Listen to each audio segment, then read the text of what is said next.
മാർപ്പാപ്പയെ അഡ്മിറ്റ് ചെയ്തിരിക്കുന്ന ജമലി ഹോസ്പിറ്റലിൽ കഴിഞ്ഞ മണിക്കൂറിൽ മാർപ്പാപ്പയുടെ മെഡിക്കൽ ടീമിന്റെ ഹെഡായ ഡോക്ടർ സെർജോ ആൽഫിയേരി ജേർണലിസ്റ്റിനെ കണ്ടുകൊണ്ട് മാർപ്പാപ്പയുടെ അവസ്ഥയെക്കുറിച്ച് അപ്ഡേറ്റ് കൊടുക്കുകയുണ്ടായി.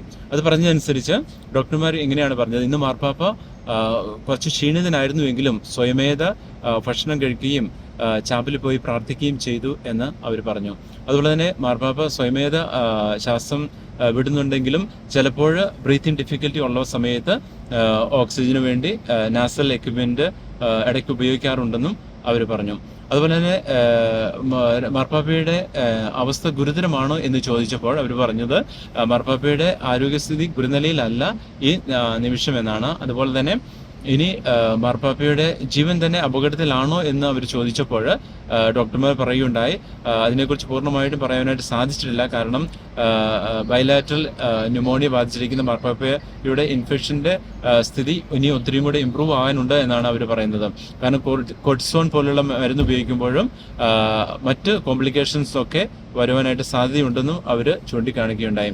അതുപോലെ എത്ര കാലം കൂടി മാർപ്പാപ്പ, അല്ലെങ്കിൽ എത്ര ദിവസം കൂടി മാർപ്പാപ്പ ഹോസ്പിറ്റലിൽ കഴിയണമെന്ന് അവർ ചോദിച്ചപ്പോൾ ഡോക്ടേഴ്സ് പറയുകയുണ്ടായത് ഇനി ഒരാഴ്ചയെങ്കിലും പൂർണ്ണമായിട്ട് അടുത്തയാഴ്ച മുഴുവനും ഒരുപക്ഷെ മാർപ്പാപ്പ ഈ ഹോസ്പിറ്റലിൽ തന്നെ ട്രീറ്റ്മെന്റ് എടുത്ത് മറ്റ് തെറാപ്പികളൊക്കെ ചെയ്ത് കഴിയേണ്ടി വരുമെന്നാണ് ഡോക്ടർമാർ പറഞ്ഞത്.